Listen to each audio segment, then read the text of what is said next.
Hey, what's going on, guys? You have Jay here with No Limelight Productions, and we're here for another great session with you guys. Today, we're trying something a little different. We're going to actually record on the map here.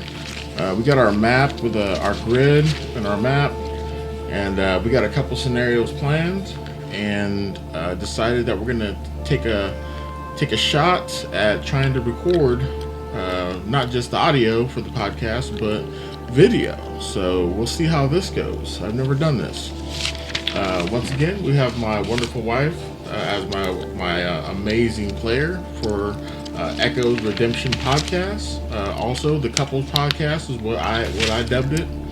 Deb, I'm gonna have her go through a little bit of what happened in session 14. We are currently on session 15. So yeah, I'm gonna go ahead and let her take the floor and have her go over last week's session.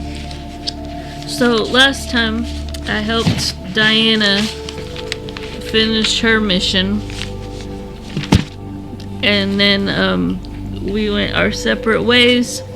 I got the information from Verix, VJax.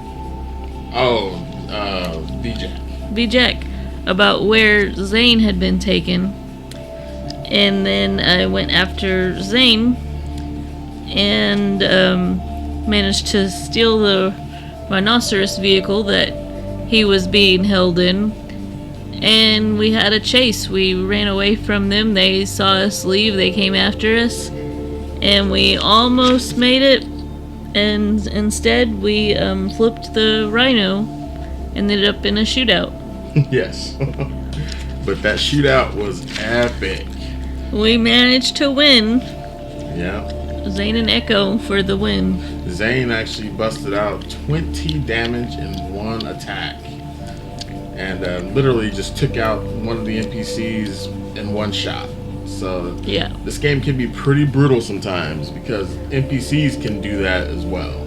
Yeah. So yeah, but that was just a extremely lucky circumstances for Zane though. You know, that's like a 1 in 1,000 chances. Yeah, but it was some good rolls. Good rolls, definitely. All right, so we're gonna pick up where we left off. So Zane is down 10 health and Echo is down 7.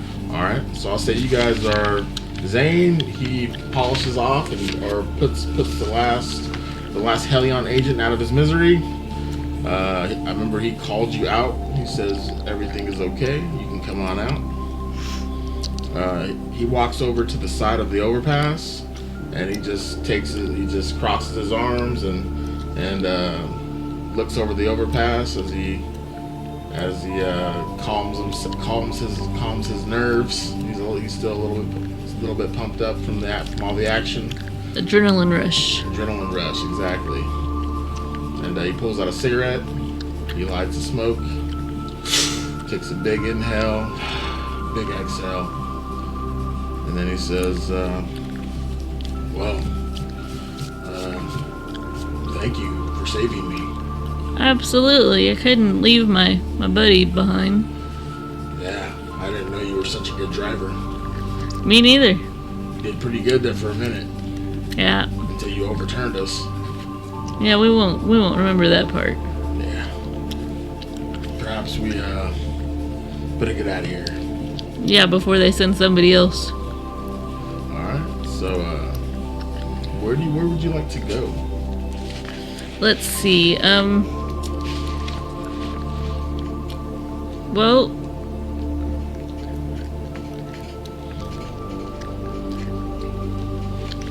say let's go get some refreshments. Go down to relax and get our bearings again, somewhere safe where we're not worried about being chased. Alright, so you guys want to go to like a little dive bar or... Yeah, we can go to Rachel's. You guys want to go to Rachel's? Yeah. Alright, so you guys are not too far from Rachel's place. Rachel's Bar and Grill. So yeah, you guys took out the Hellion agents. There are no, you can hear sirens in the background, but you guys have plenty of time to get out of there. This is just life in Arco Prime. It's not anything new that a shootout happens on a street corner or on a major highway for that matter. Mm-hmm. You know, Arco Prime's a brutal place. Most people see the shooting and they say, "All right, let's get out of the way." Just another day in Arco Prime is what we'll say.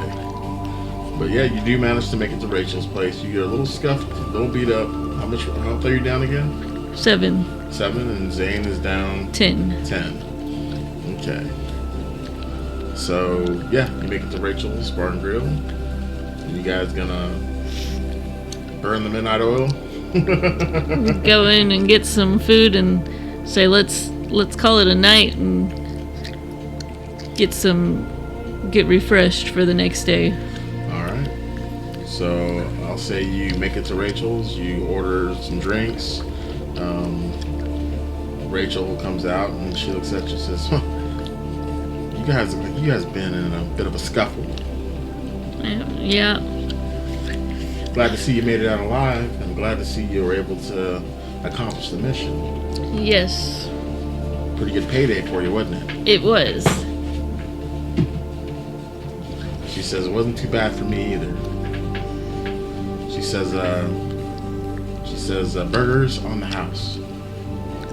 Thank you, Rachel. And then she looks over back at Charles. She says, hey Chuck, drinks, burger on the house, drinks on the house for these two. These are my two best at the moment. We'll do our best to stay there. She says, good. And she takes her leave and she goes back to her office. And you and Zane are sitting in a booth drinking some bitter bite brews. Well, that's Zane's favorite, bitter bite brew. Mm-hmm. That's his favorite beer. Echo likes the fruity stuff. All right, so you want like a Cosmo or something? Something like that, yeah. All right, so you get like a nice fruity drink, and you guys relax. Yeah. Alright, so then this mission is done, right? Yep, that mission is complete. But there are still things you can do in line with this mission now. Yeah.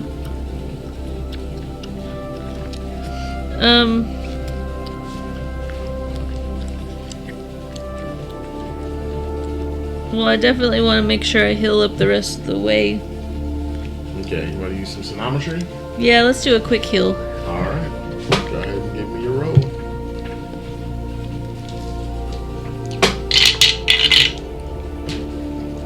Ooh, I didn't botch, but I did not succeed. Okay, so this is simple failure? Yeah.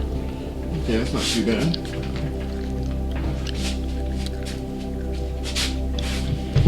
Alright, so you try to conjure the Shruvenrai energy out of the air to mend your cuts and bruises and gunshot wounds. And unfortunately,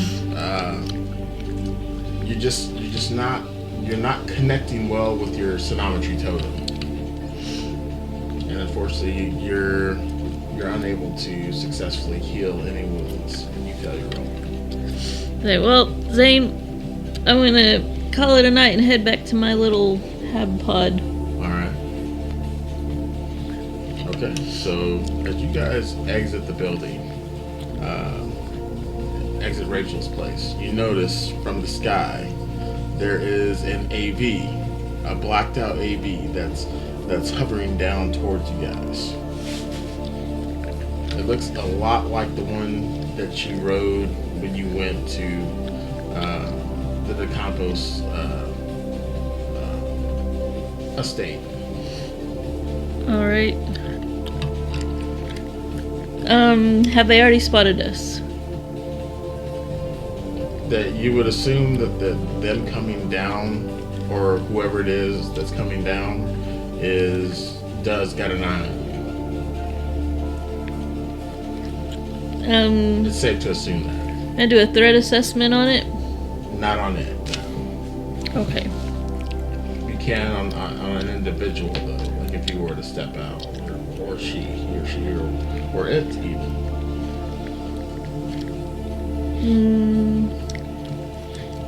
But the AV does land as you guys leave Rachel's place. It lands about 30 feet away from you. And the door opens. And it's that AI unit, that robot unit that was playing chess or a particular type of game with Barracks. Say, all right, hey, what's up, robot? Hello, I am here because we need your assistance. And Varix was the one that worked for Diana's mother? Yes, Mona. Mona? Okay. I'll say, you need our assistance or Mona needs our assistance?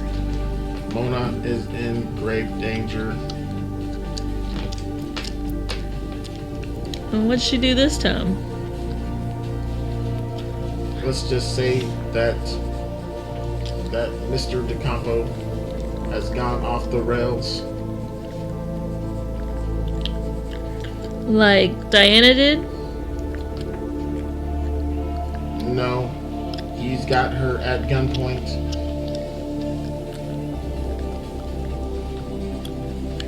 Alright, well, I guess we can go talk to him. And then he steps in and lets you guys come into the AV. Alright. Of course, Zane says, yeah, I'm going with you. And you guys enter the AV unit, and you guys are off into the night sky, night city sky. So much for getting a few hours of sleep. Alright, it takes you about 45 minutes to get to the DeCampos estate. And it lands you in their courtyard. While we're flying, I want to try another quick heal. Alright. Well, I got a 2 on the attributes. Success. I got a 4 and a 10. Okay, so So the 10 is a botch on the skill. Those are on the skill. okay, so the botch would get rid of the attribute roll. Did you succeed on your skill roll? Mm-hmm. Your other skill? Yeah. So yeah, that'd be a semi-success. So you still get to roll one. You still get to roll 1d4, but you'll heal half that. So I rolled a 4, so I heal 2. Heal 2.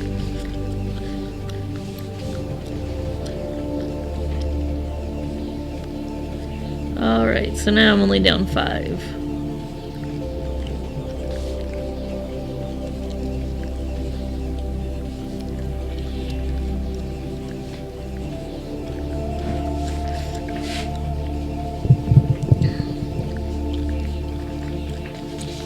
Okay, so you said it takes us to their house? Takes you to their estate, yes. Okay.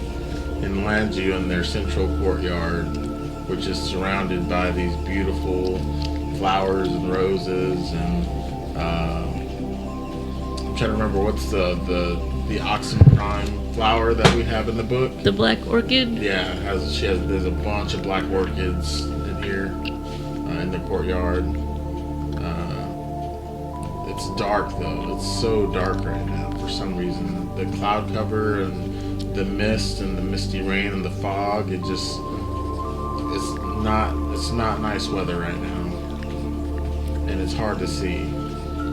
Of course the AV is guided by artificial intelligence, so it knows where it's going. Right. And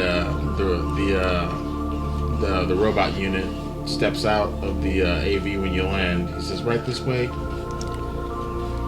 I'm gonna follow him, but cautiously. Alright. So here you guys are at the front gate. Here's the robot unit.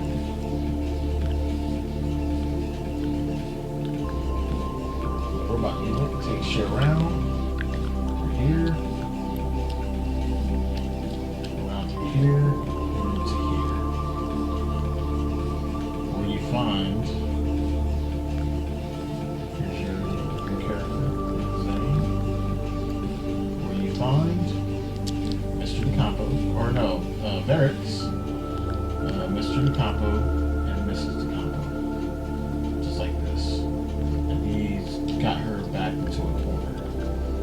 And he's got a pistol aimed at her face. And he looks at her, he says, "Why'd you do it? Mona, why did you do it? That was our daughter.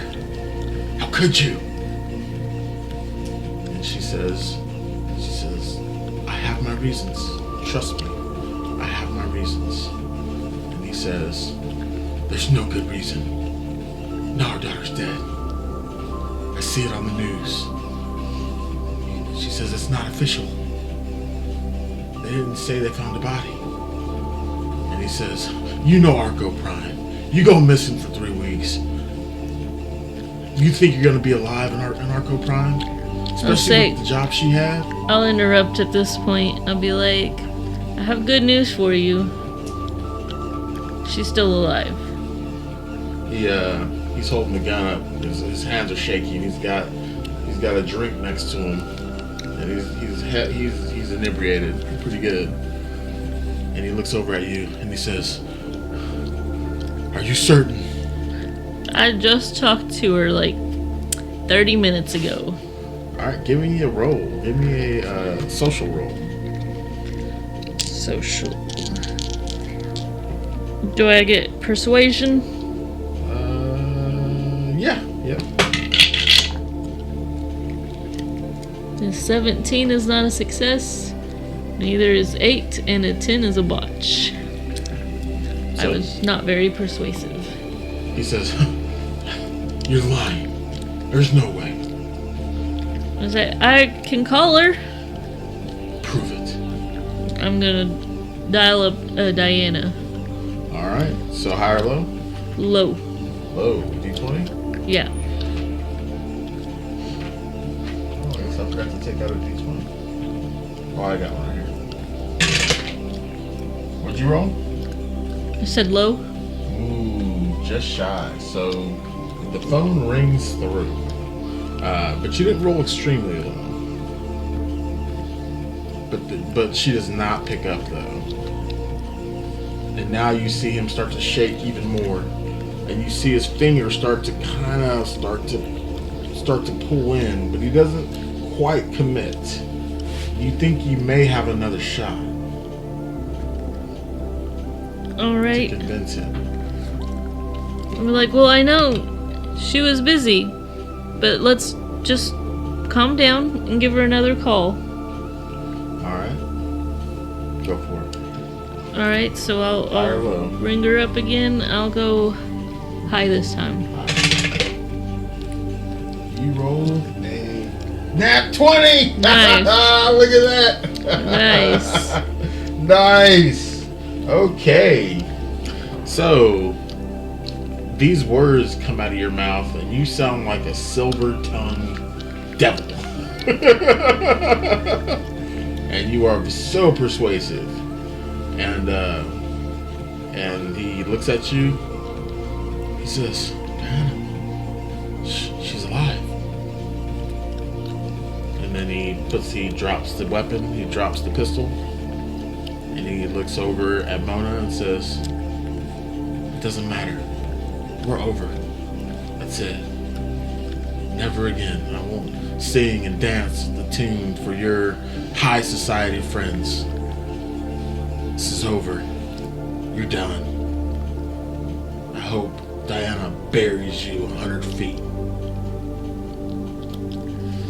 And say, well, Mr. DeCampos, you wanna ride? No. I'll gather my things. I'll take a Navy. Thank you though. And then Mona, she says, "Marius, look at me. Do you honestly think I would do that to our daughter for any other reason than to help her?" He's like, "Oh, so you're telling me you wanted to wipe our daughter's mind And then so you can control her to do your bidding for BioCorp. And even worse, what about the other corporations? You're gonna try to make her do what I do and sing to the dance or sing to the tune that you want, that you're humming, and expect her to do her job the way you want her to do her job, to represent your companies in a good light. And he says, oh no, not on my watch. And she says, do you honestly think that's why I did what I did? He says, you know what our daughter's job was. You know that she was a reporter, and she did the best job. She was the best at her job. I gave her credit for that. She brought the truth to people. She's a truth seeker. But you know that makes a lot of enemies. And there was a lot of enemies with other corporations. And then when I caught wind of it, it was either one of two things. She'd end up dead by some government assassin, or I can mind wipe her and this can all be forgotten. She'll stop chasing those stories. She won't. She'll be back to our little girl. Do you understand now? She says.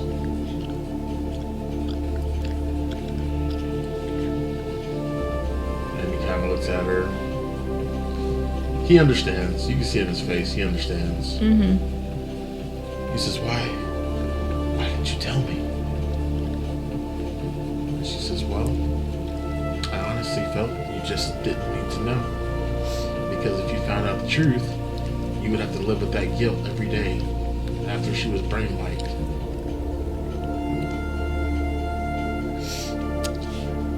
Well, is it better to erase someone and change them, or to let them deal with the risks of their chosen profession? She says, I would rather her to have the profession she loves, but the love for a parent to their child wouldn't allow me to just let her die. I thought the risk would outweigh the benefit. But that didn't work out the way I wanted. Daughter may not agree on that. She says, I know. I know if I had told her that, she would have went even deeper into being a reporter. Crazy girl getting herself killed. Well, she's still alive. And then as you're talking, your phone rings. Alright. And it's Diana. I'll answer it. And I'll say, Diana, you're on speaker. I'm here with your parents. Your father is wanting confirmation that you're all right. She says, yeah, I'm good, Dad. I'm good. Better than good. Thanks to Echo and her friend Zane. They saved me. And I think they deserve something for that. I paid them, but they deserve extra. And Mr. What's his name? You said Marius? Marius, yeah. Marius, he says, I'll take care of him. I'll take care of him. Oh, Diana, you should know that in her own twisted way, your mother was trying to protect you. And she says, I don't care if she was trying to protect me. I always loved my mother, but she should have let me live my life the way I wanted to live it. She says, I won't be coming home. I'm with Frankie now. And we're leaving the city. But before we go, I would like to speak with you in private. you and Zane, I think I may be able to help you with one of your problems. All A right. particular problem. All right. Give me 2 seconds. I'll tell Marius and Mona. Our job with you is done. I'll see you later. Mona says, before you go, I can't offer you money at this time. But what I can offer you is an upgrade, she says. I can offer you bionics, and I even have connections for cyberware. I'll get you the best install of whatever you want. You All and right. Zane. All right. She says when you're ready, or when she shoots you the details for her private number. You see them come through your lens, your ocular lens, and it's her private number. She says whenever you're ready for that upgrade, you call me and I'll set it up. All right. Thank you. We will be in touch. She says, all right. And then Diana over the speaker says, meet me here. She shoots you an address. She says it's a quiet little place. It's a coffee bar. Matter of fact, I have it in Welcome to Arco Prime. Let me bring it up. It's not like the coffee that you're thinking. I don't have that book on here. Or do I? No, I guess I don't have it on here. Let me see. Arco.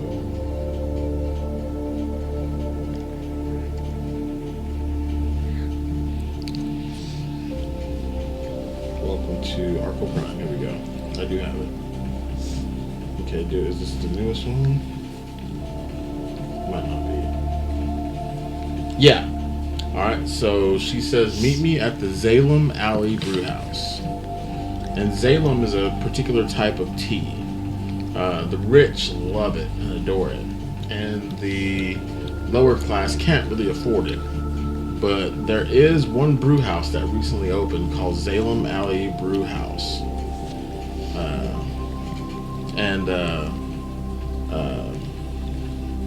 The owner of it, his name is Tobias Young.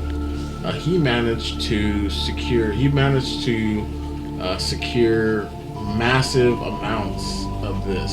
He gets it privately shipped, and he saves so much money because he buys in bulk. He found he gets it straight from the source, which is in Eastern Oxum. And it also certain species or certain types of this. They have like different types of Salem tea as well. Some of it grows around Meridian, which is the center, the equator, the Meridian equatorial belt.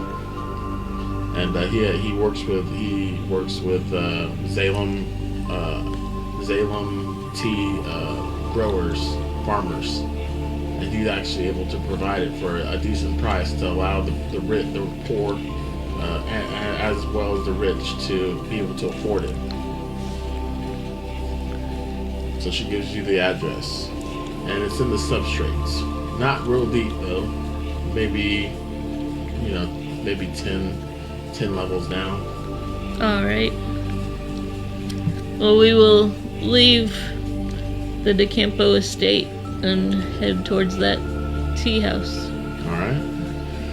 Zane, he nods at Marius. And he says, you guys are one screwed up family, man. He says, I don't mind. I grew up in a household just like this. Except for we weren't rich. And you guys head out the door, and about an hour later, you guys taking the workhorse? Yeah. Alright, so we'll say that you guys take Probably take I guess they'll give us a lift in their AV to where the workhorse is. right. and then we'll go from there. Alright, so you get a lift from the AV to the Alicon workforce, and then you guys enter the substrates until you get to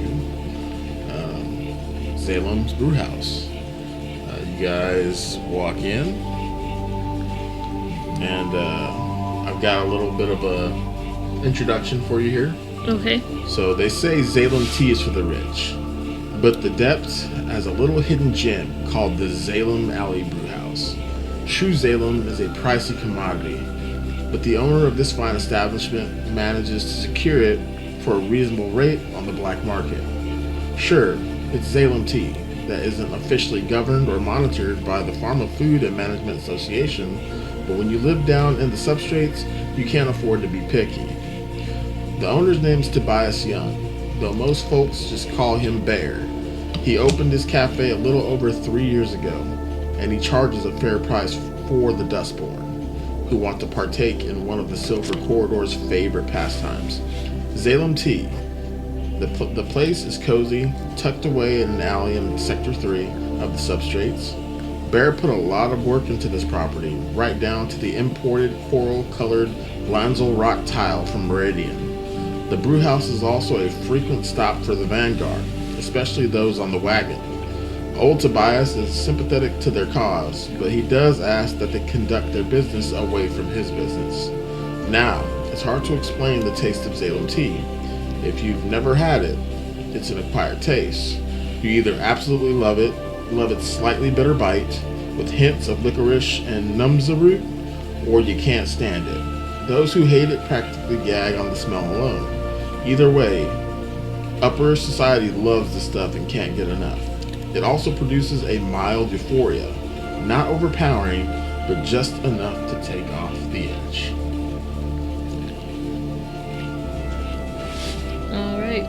And you arrive at Salem Brewhouse, you walk in.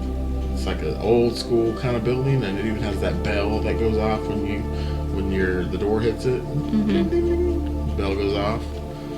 You see Bear. He's working in the back, brewing up tea. He's got a wife beater on. It's got some stains on it. And large gentleman, even bigger than Zane. Big guy. Alright. And then you So- see Diana is sitting in the corner with Frankie. I'll order a tea from him All right. and then go sit with Diana. All right. So I'll see you walk up to Bear, and Bear says, "What'll it be?" One of your teas. He says, "Creamer." Yeah. Shh. Fires it off like a little cappuccino maker thing. He puts some cream in it. And he says, "For you, big guy." And then Zane says, "Oh, the same." Makes him a cup. And now you guys have your Salem teas in hand and in tow. Alright. Say good evening, Diana. She says, "I'm glad you made it." And, Me too. I'm glad that she says, "I know my mom is a piece of work. I know that, but I thought about it some more, and I kind of understand where she's coming from now." Yeah. She's still your mother, even if she is not making the choices you want her to. That is true, she says. And that's one thing that I'm grateful for, is that I actually do have a mother who cares. Yeah. Though it is kind of twisted, wanting to mind wipe your own daughter. Yeah. That's not cool. So that whole thing was a setup. With the fracture, the fights, everything was a setup just to get me to tackle that case. Well, I'm glad your mind didn't get wiped. She says, "I'm glad too. But at least I have a heads up now. Yeah. So I know to stay off the grid for a while." And as you guys are talking, Dinah looks over, and there's a projection TV up, and she looks back at Bear and says, "Hey Bear, turn this up." and it's the newscast for that day, the underletter, and they tell the story of the fracture, the story that she's been working on, and yeah, so her story the underletter did produce the story, and you guys actually have to watch it live there on TV. Yeah, that's some good reporting there. And she just, Diana's just got the biggest smile on her face. She just kind of shakes her head like, man, that's a wild ride I went through for that. Well, at least the truth is out there now. Yeah. She says, but enough about my problem. Let's talk about your problem. I hear that you have a bit of a bone to pick with Danica. Oh. Yeah. That backstabber. And she says, well, I've got connections at the underletter now. So if you ever have anything that you need to get off your chest about her, the underletter would happily present it to the world.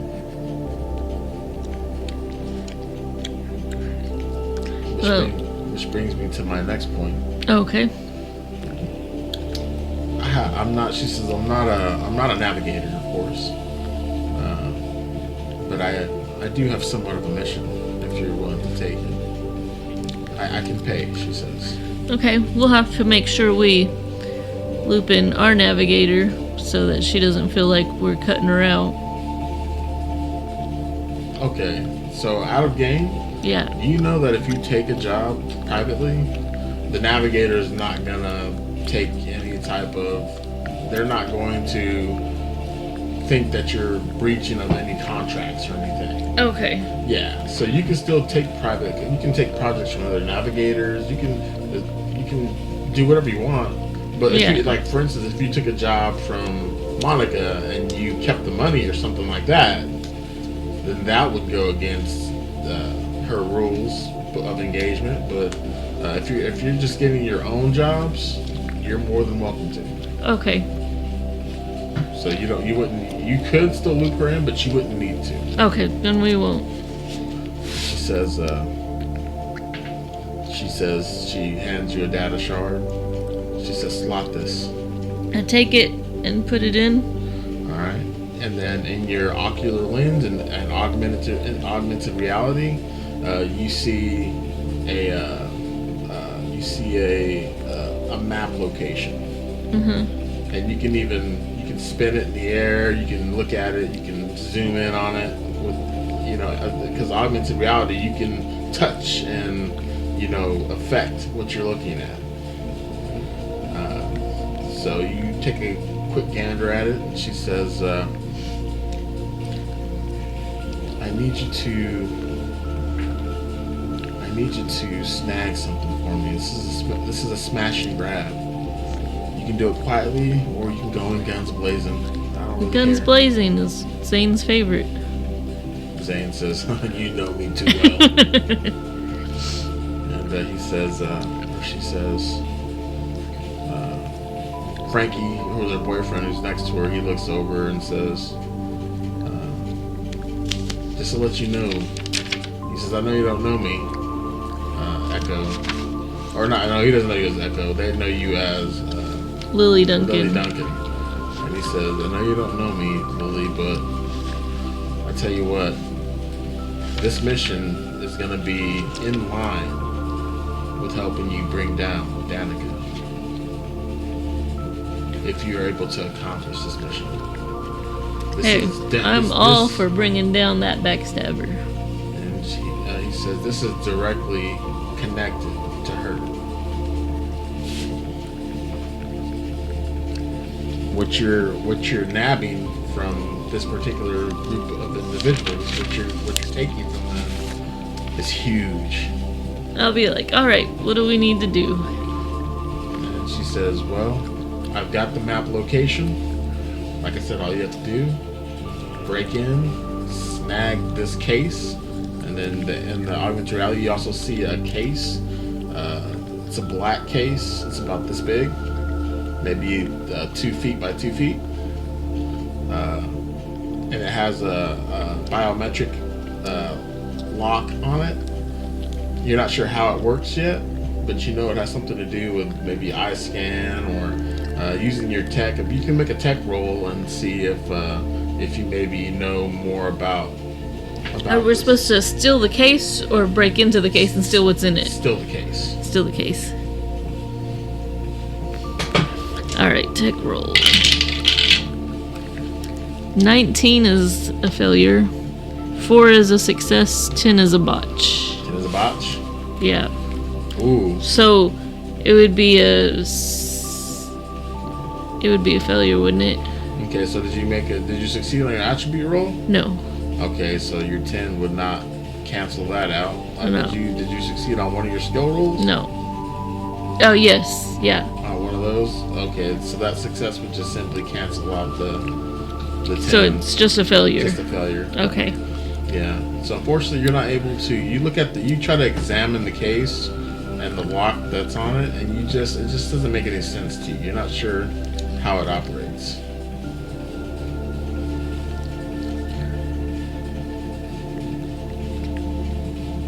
Okay.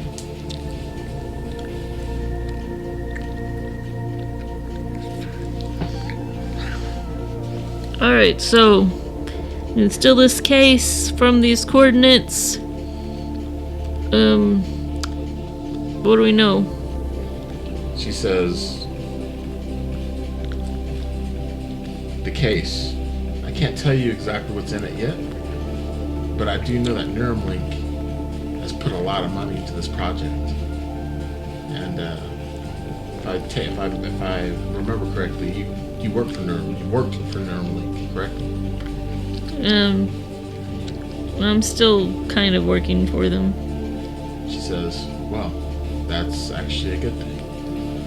She says, I can't tell you what's in the case, but I can tell you they've poured trillions into this project. Well, let's go break in and steal some stuff. And she says, here's the beautiful part about it. This case was lifted from Neuralink 2.5 weeks ago. So we found the people that stole it from them.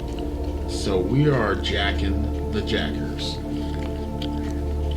The ones who jacked it, now they're getting jacked. So this case has already been stolen from Neuralink. Yes.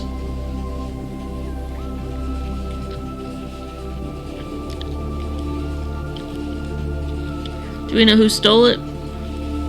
She does not. She has information on where it's located, but she had to pay a lot of money to get that information. But unfortunately, she doesn't know who jacked it. Alright. I know this is a short session, but that might be a good place to leave off. Yeah. We can do another short session tomorrow. Okay, that sounds good. Alright, everybody. Well, thank you so much. We're going to go ahead and cut out for the evening here. Did you want to do your cyberware, bioware before we head out? Let's do that tomorrow. Alright, so we will do bioware. We'll show you how the bioware and cyberware works, and the different shops that you have to go to get bioware put in. They're called chop shops. And then bioslicers do bionics. So she Echo's, or Deb's character, has choices on whether she wants a brand new installation of cyberware, or if she wants a new bionic implant of some sort. Yeah. But yeah, we'll go ahead and end the session here, and then I'm just going to put these two videos together instead of doing them separately, since this was such a short session. So we'll be back for part 2 tomorrow. All right, everybody? We'll see you soon.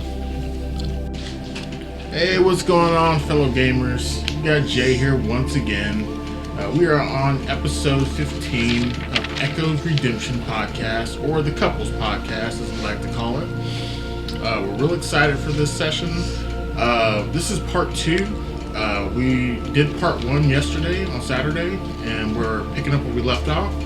Deb wasn't feeling so well last night, so we had to end the session a little bit early. But either way, we're glad to be back today. She's feeling much better.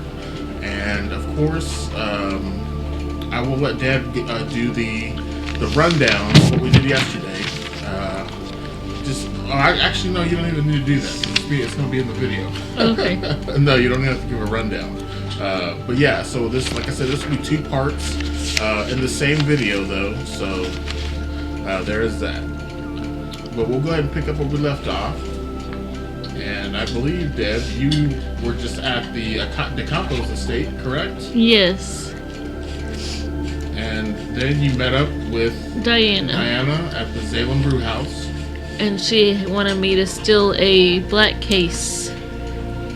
Yes, so she does want you to smash and grab, or you can do it stealthily if you prefer. You can use stealth, however you'd like to do it.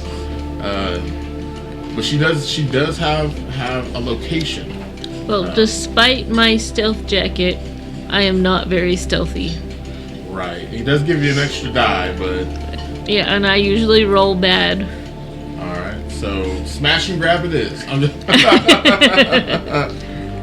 Alright, so you slotted the shard. The shard showed you the location of the building, or it showed you the layout of the building, which is here on the map, as you can see. Yeah. And it shows you all the entry points, exit and entry points, windows, etc.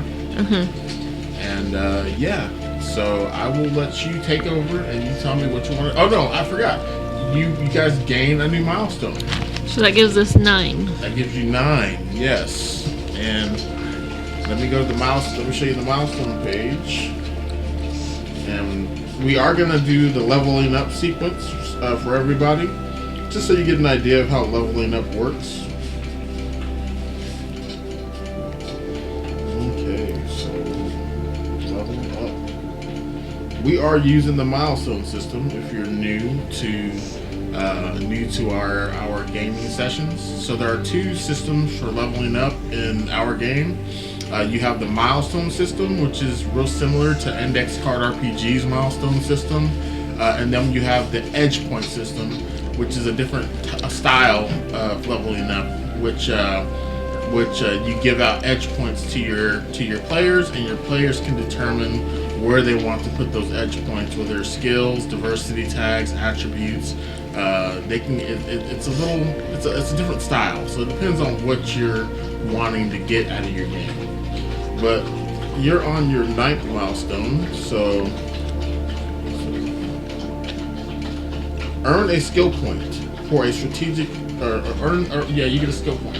A skill point. Yes. Let's see.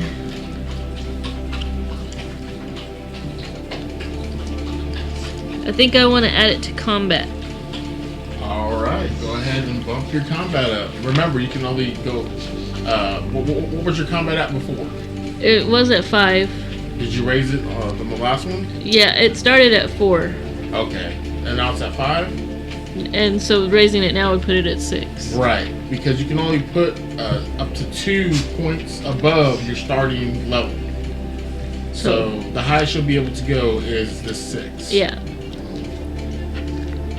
So I'm at my max for combat now. Nice. All right. So let's go ahead and do Zane's level up. And for Zane, he's pretty good at combat as it is. He started with a 6. So he'd be able to go to an 8. For Zane, I'm gonna go mobility. I think mobility. I think he make him a better driver. So I'm gonna bump him to 6. All right. And you guys also get to cash out on a new piece of Bioware or cyberware, which was earned from yesterday's session. That's right. Miss Mona promised one of those to us. Right. So she works for BioCorp, which they do bioslicing, which biosplicing is genetic modifications, bioware, bionics, things of that nature. But they also have connections with cyberware. Yes. So she does have a connection with a chop shop, is what they're called, And she mentioned that the chop shop was called Niles Chop Shop. Mm-hmm. And it was it's not the Silver Corridor, but it's on ground. It's on street level. Yeah. So. All right. So let's look at You want to that. look at the Bioware and cyberware? And how much can I have installed at one time? It depends on what your resilience level is. My resilience is 8. So you can have up to 3 Bioware or cyberware. Okay.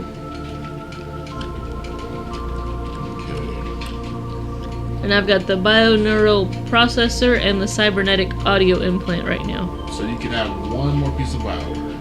Okay. Or cyberware. Yeah. So she is now looking through the book, everybody.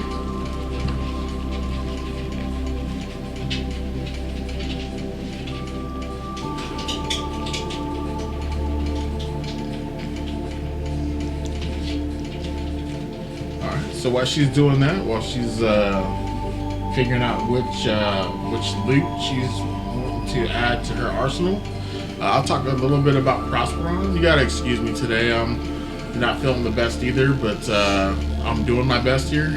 But yeah, Prosperon is actually for sale at multiple locations now. We did have an exclusive deal with Drive-Thru RPG, but since that has ended. Now we offer the book. We offer it over at itch.io, Ko-Fi, or Coffee, however you pronounce it. We also offer it at our directly at our website, which is called NoLimelight.productions.com, which is the name of our indie publishing company. So yeah, you guys can snag a copy if you like what you hear, and yeah, so. The game's, like I said, the game's called Prosperon, a Bio-Cyberpunk RPG. And yeah, definitely check it out. And we hope that you find these sessions that we're doing. We hope you find them entertaining. And we're gonna keep on rolling with the punches. We're gonna keep this podcast going. Let's see where Echo takes it, and see how far she gets in her story here. She's definitely trying to bring down some of these major corporations. 1 second, let me step away for a minute.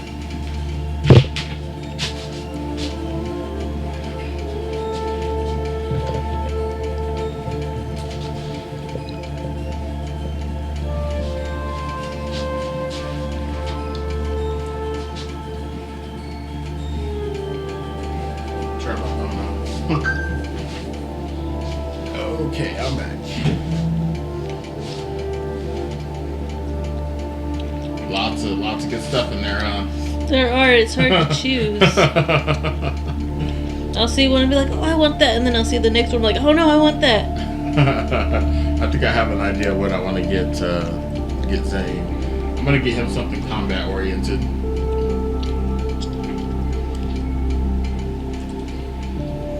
Well, considering how I haven't been doing very well on my health, I'm thinking I need something to help me with keeping my health up. Okay.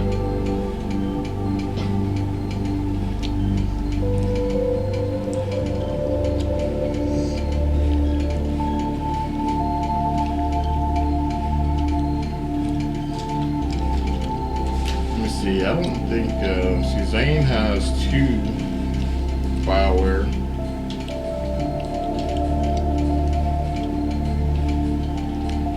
So I think I'm going to go for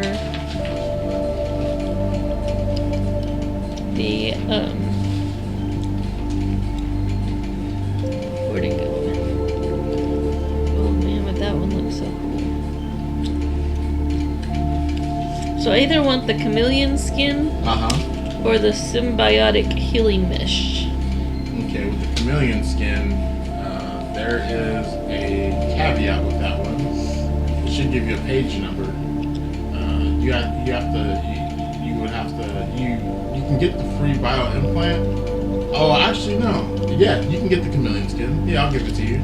Generally, that's tied to a class. It's tied to a class in the book. But yeah, I'll give it to you. Go for it.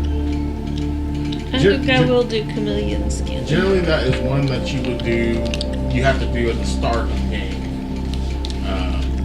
But I think I'm gonna change that. I think I'm changing that. I'm gonna allow you to take that, especially since this is a free upgrade for you for loot.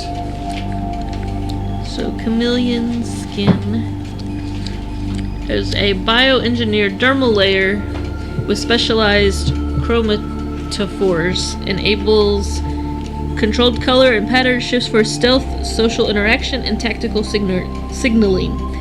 Users can blend into environments subtly alter pigmentation for communication, and signal non-verbally in covert ops. Limited shape-shifting allows mimicry of other humans, but height and weight remain fixed, requiring a similar build. Emotional stress may trigger unintentional color shifts, and periodic shedding demands upkeep. Player rolls a d10 skill die for positive tags below: urban camouflage, social adaptation, visual signaling, human shape-shifting capabilities, and the negative tags are emotional color, response on failed rolls, and maintenance shedding. Alright, so chameleon skin. Let's go ahead and write the tags.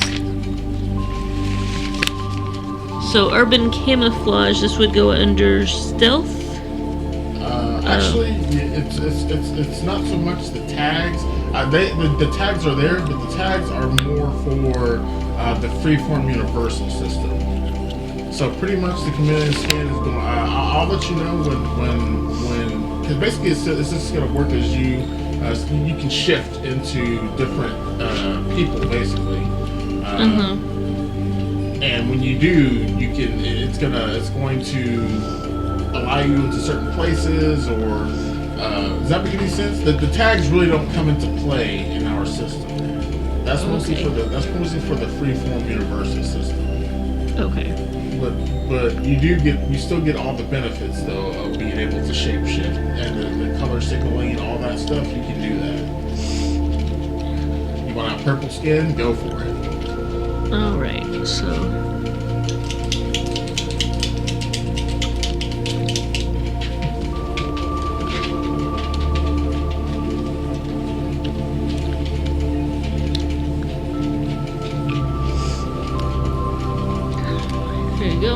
Remember though, you do have to come into contact with whatever you're shifting into. You have to touch it. Yeah. Alright, and let's go for Zane here. So currently Zane has the adrenal pump.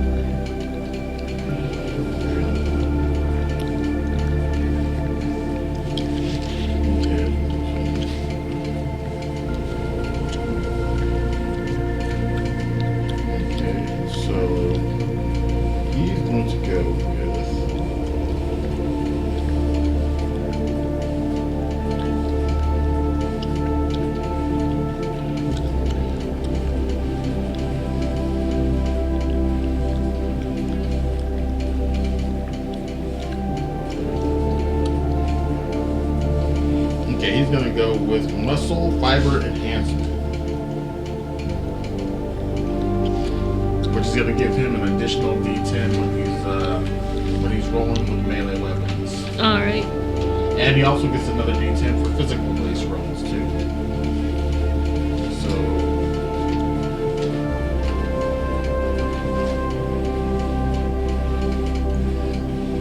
muscle fibers.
Okay, I'm all set. You all set, babe? Yes. All right, so we're gonna get into business here. Okay, so we leave off at the Zalem Brew House, the Zalem Tea Brew House. You just got yourself a couple of Zalem teas with a little creamer from Bayer. You guys took a seat. You guys went over some details about a mission that Diana has for you, and you do know that this mission has a direct correlation to your number one nemesis, Danica. Danica, the backstabber Henderson. That's right. So that is good news for you, because I'm sure if you could burn a hole in her pocket, you would most definitely would. Echoes just remember she's the one that killed me. Yes, she put billions into this project. Yeah. So we want to take it down. You do. So, how would you like to go about this? There's no time constraint on this. Diana just says whenever you're able to get this done. The faster, the better. So I want to heal up the rest of the way. I've got 5 damage. So, I'll say let's go back to our respective apartments and get some rest so we can be refreshed to start the job. Alright, that's a good idea. Yeah. What's your resilience level? 8. Okay. Yep. And how much health are you down? 5. Oh yeah, you can heal that up. Definitely. Yeah. Because your resilience level determines how fast you heal when you sleep, depending on circumstances, depending on whether you're in a safe place where your body can just truly hit that REM sleep, and your body can just heal naturally a lot quicker than if you were in a place that brings a place that really drives your anxiety. Makes it a lot harder to heal. Yeah. But other than that, you are all set. So, Mr. Zane looks at you. He says, "All right, I'll meet you at your apartment tomorrow. Are we doing a morning operation, or is this going to be a night operation?" Let's aim for noon. Middle of the day. I Yeah. like it. People won't expect something to happen at lunchtime. Got a point. They all expect it to happen like late at night or something. Yeah, that's true. Only in Arco Prime. Yeah, so we'll aim for noon when everybody's hungry and thinking about food. I like it. You are sinister. I feel bad killing a guy when he's got food on his mind.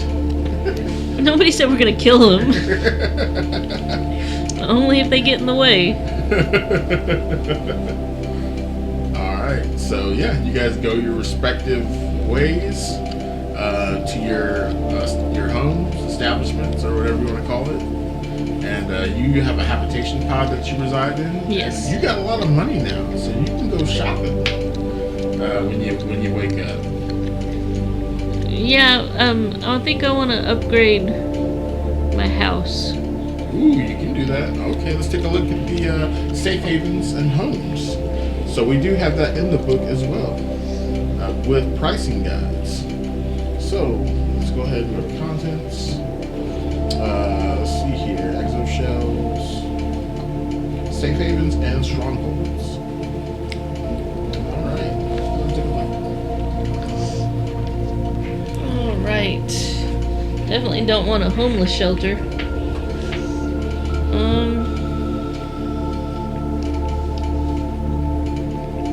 Let's see.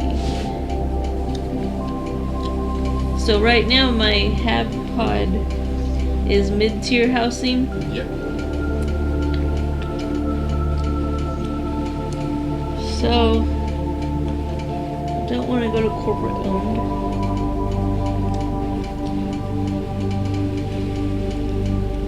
I think I just want to go up one to the private apartments. Alright. Now the thing about the corporate owned, there's also the equivalent of a corporate owned that's not corporate owned. It's more of a luxury private apartment. But if you are playing a corporate undercover corporate agent, then that particular apartment would be, especially if you're a higher tier corporate agent, Yeah. undercover corporate agent, you would be in that particular corporate home. But there is an equivalent to that is not corporate too. Yeah, I think I just want to do a private apartment. All right. How much is that one? 4,000 to 5,000 per month. All right, sounds good. So you're gonna get a full month. We'll say 4,000. We'll say you get a good deal on it. Okay, so take out 4,000, and I've got 15,000 now, so that puts me at 11,000. All right. Now you will have to move all your stuff into here, but you can hire movers. You probably can get a pretty good deal on Arco Prime too, or you can just. I don't think I really have much. You just give Zane a 12-pack of Bitter Bite Brew, and he'll probably do it for you too. I just grab my tech bag. Leave all the old furniture. Yeah, leave everything. Just take my tech stuff with me. All right. So you take your tech stuff and your computer equipment, all your tech gear, and your weapons, and you're out of there. Yeah. All right. So I'll say that morning you set up your new place, and it's still empty, but you can hire people to come in and bring. You can buy furniture and whatnot. We can work that out later, or you can buy a fully furnished one. Let's do a fully furnished. All right. So instead of the 4,000, it'll be 5,000. Okay. 5,000 a month. So that makes that 10,000 left right now. And the good thing about these places is you have security, so you don't have to. And it's above the substrates, so people have to actually.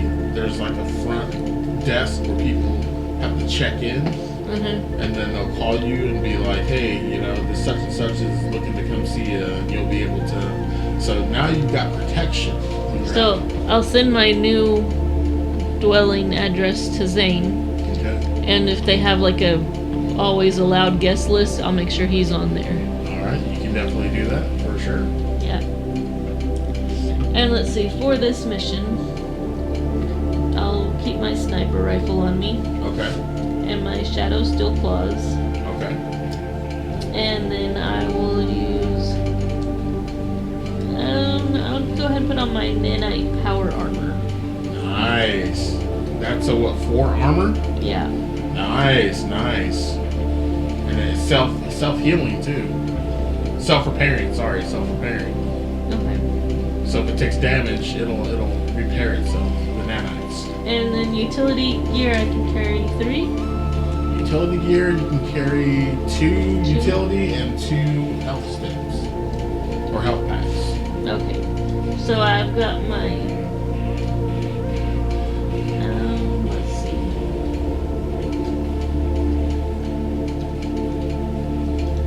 My tactical holographic projector. Yep. In your new apartment too, now you have an arsenal room too. You have like kind of like in Cyberpunk, the Yeah. game. You have like a little armory that you can collect your stuff in. And I'll keep my kinetic dampening field generator on me. All right. Because So that does impact absorption and ricochet. yeah, it makes like a bubble around you. Yeah. Good for taking cover. So let me mark down what I have with me right now. Nanite armor, sniper,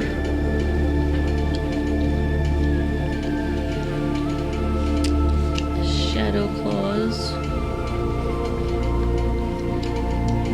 and I say kinetic dampening field generator. Yep. You sure did. And the holographic projector. Yes, ma'am.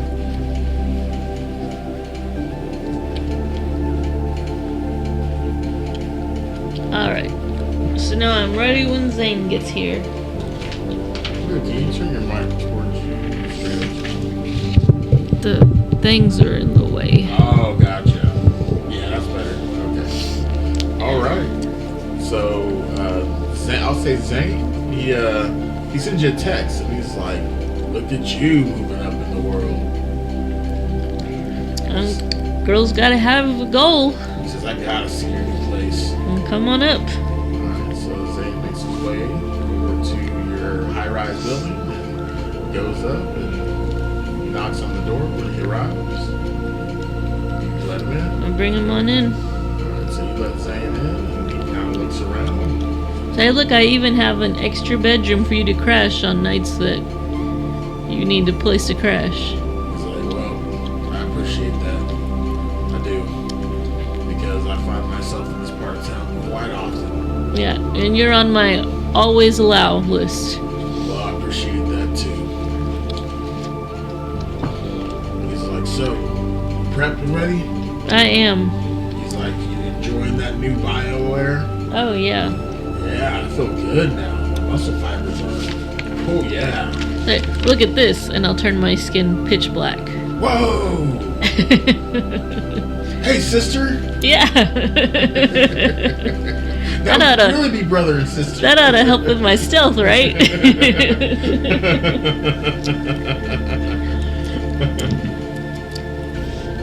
And then I go back to normal. He's impressed. He's like, oh, look at you. Yeah. Got yourself a chameleon shift job, I see. That's right. Awesome. All right. What's the plan? Should we come up with a plan? So, okay, let's look at the layout. All right. We've got... He says we got a couple entrances here. Entrance here and here. Staircasing entrance over there. Yeah, we could go through the main entrance and act like we're delivering somebody's meal. We could be delivery. Right over there? Yeah. He says, sure you want that sniper rifle then? You might be right. Not the best in close quarters. Yeah, let's trade it for the... Can I carry the staff and the claws? You want to do 2 melee weapons? Yeah. Well, you got your bow too. yeah, I'll go with the infinity bow. So no sniper rifle. Infinity bow ought to fit better. And it hasn't done me wrong yet. It has not. No, it has not. Alright. Good call, Zane. Yeah, I'm here to help. Yeah. Glad I can help. Do we know where in there the case is? You do. That's one thing you do not know. Okay. What type of building is this? Like, do we know what type of business it is, or? It's actually like it's not an abandoned building, but it is. It's how do you say? It's a privately owned. Like the information inside the shard says, it's a privately owned business, packing and shipping business, but it's not owned by a major corp though. It's owned as privately owned.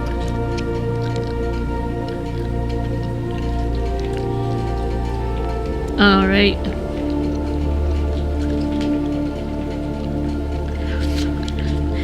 Yeah, so let's try to talk our way in through the front door. Sounds good to me. And you see Zane, he has that shotgun he earned from the last game. That's right. He sticks it in his holster. It's a sawed-off shotgun. He sticks it in his holster. He's got his since he has the backpack and sling. He's also got his pistol holstered, and he gets a third weapon. He's got his thunder hammer. He leaves behind the gloves. The gloves? Yeah. Alright. So, let's pick up like a stack of pizzas or something and act like we're delivering pizza. I like it. But what if they realize that they didn't order any pizza? That's where we'll have to make something up. Maybe tell them that this was the address we were given. Maybe somebody got the wrong address, or maybe it was a gift from somebody. Well, you know what? You're a better talker than me. All right, let's do this. Let's do this. All All right. So, you guys head there right away? So we go get a stack of pizzas first. All right. So and act like we're delivering it. All right. So there is a pizza shop called Tony's Pizza, which is maybe 3 or 4 miles away from the location. Zane is actually a really big fan. All right, and the person at the front desk, are they a similar size? Or are there any employees in there that look like they're a similar size? Ireland? Hi. No, it's mostly guys that are a little taller than you. You said hi, right? Yeah. You rolled a 4. That doesn't help. All right. Well, I'm gonna still take one of their faces. Yeah. Okay. So that I look like one of them. Maybe they'll think I'm a younger brother or something. You gotta get them to. You gotta touch them. You gotta find some way to. Okay. So like as we go order the pizza, when they give it to us, I'll make sure I brush the guy's arm. Okay. So, sounds good. Yeah. Yep. So you extract his DNA when you brush his hand with your fingers, and that DNA gets absorbed into your chameleon skin implant, and now you have the ability to shapeshift into this gentleman for the next 48 hours. A smaller version of him. Yeah, smaller version.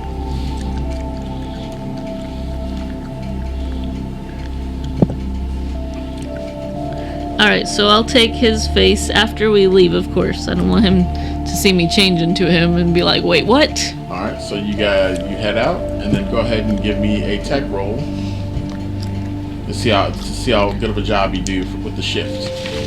Okay, do I get an extra? You get an extra die, yeah. D10, okay. 14 is not a success, and then I rolled 2 8s. They are not successes. Okay, so you don't technically fail with using that, but the better you do, the more realistic it looks. Mm-hmm. But you still manage. Like right now, it's like if somebody was like super close to you, they would see imperfections. It might be like one of those CGI movies where it's supposed to look realistic, but it's just something's off. Yeah. Yeah. It's kind of like that. So like if you don't look too closely, you can ignore it. But if you're like focusing on the details, you're like, that's just not quite right. Right. But you successfully do it. You'll shift no matter what, unless you like botch or something. But you'll shift no matter what. You just don't. You don't look. It doesn't look as realistic as you would have done. I would have if you had rolled better. Okay, but you do shift though, and it is believable from a distance. All right. All right, so we'll go to the front door. Okay, so I'll get you guys using her, right? Yeah. Okay. Put you in a square, and of course we got Mr. Zane. Mm-hmm. Okay, now that you guys get closer to the door, you guys look in through the glass opening in the door, and you see 2 people in here. One guy is sitting over here by the window, looking out this way, and then, or actually you wouldn't be able to see him. I'll say he's here. And that's what you see when you get close enough to the opening. All right. So I'll step in. Okay. Is there anybody at that front desk? There is not. There's not? No. Okay, so I'll walk in and I'll look at the boxes in my hand and go act like I'm chewing gum and be like, I got a delivery for I'm not sure what that says. So you knock on the door? Yeah. Alright, so I'll say you knock, and this guy comes up, and this lady is right behind him. Yeah. They answer the door. Can I help you? Yeah, I got this delivery here, these pizzas for Mr. I'm not sure, maybe that says Zindelwad? Zindelwad? I don't know. This guy that took the order had crappy handwriting. Yeah, I think you got the wrong place. But you can make a roll to see if you can convince him. Yeah, I'll try persuasion. 1, 2, and 2. The 1 is on my attribute. Okay, 1, 2, and 2? Yeah, so that 1 is a critical success. That's critical success. Yeah. Yeah, so he looks at you, he says, oh, you know what? This has got to be Mike. I know Mike ordered these. Man, he's awesome. He's like, I'll take him on your hands. Thank you. Can I take him into him? Why? Well, are you gonna pay for him, or you want Mike to pay for him? Yeah, come on back. Last time I let somebody take something before I got payment, I didn't get paid. All right. High or low? Low. And drill a 3. Nice. He says, all right, come on in. Thank you. All right, so you guys step into the building with these two. Even in the future, Actually, Zane stays back a little bit because Zane's got his weapons. Yeah. And he's trying even in the future, in Prosperon, everybody loves pizza. All right.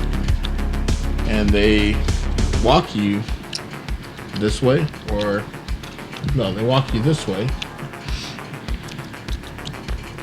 and bring you to this back office All right. where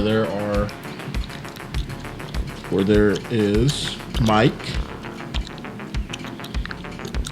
Oh, wait a minute. Gotta find Mike. Mike will be this guy. And Be as soon like- as you walk in, the big guy you were talking to, he says, "Mike, you're awesome, man. Thanks for the pizza, bro." And Mike says, "Pizza? I didn't order any freaking pizza." Are you sure? Gave me this address. And Zane, he kind of stays back, hangs back, because they don't. Zane looks at you through the doorway, and he got his shotgun out, and he nods, or he shakes his head and he nods. Which one? I kind of shake just a little bit. No. Yeah. I'm like, just hold off. He brings his weapon back. I'm like, are you sure I've got this? I show him my ticket, which is like indecipherable. This was the address they gave me for these pizzas. I'll give you a discount if it's not really you, but I really gotta get paid for these. Give me another roll. Now you're rolling to convince Mike. Yeah. 4 is a success. 1 and a 9 on my skills. Well, 1 is a critical on the skill. Yeah. Plus you got a success on your my attribute. Yeah, so that's a good roll. Yeah, that's a critical success. So yeah, he says, all right, I'll take it off your hands. My guys are hungry, so you guys are pitching. You guys are getting pizza next time, though. he pulls out his card and he holds it over and I'll scan for you to. Yeah, and I'll take the payment. All right. He says, "How much I owe you?" And then I don't know what I paid for the pizzas, but I'll like give him a discount on it, like half price or something. All right, so like $50, 50 crypto. Okay. Yeah, I'll say you paid like 75 for 5 pizzas. Okay. So let's see. So I paid 70, got paid 50, so basically I paid 25.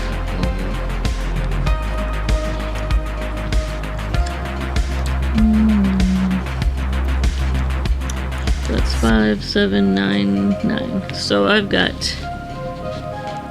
Where'd my eraser go? 9,975 crypto. Nice. Yeah. You're still sitting pretty. Man, you have like 30-something thousand. Where'd you spend that on? I don't know. I spent a little here, a little there. Okay, maybe you have been by another show. Yeah. Okay. Okay, so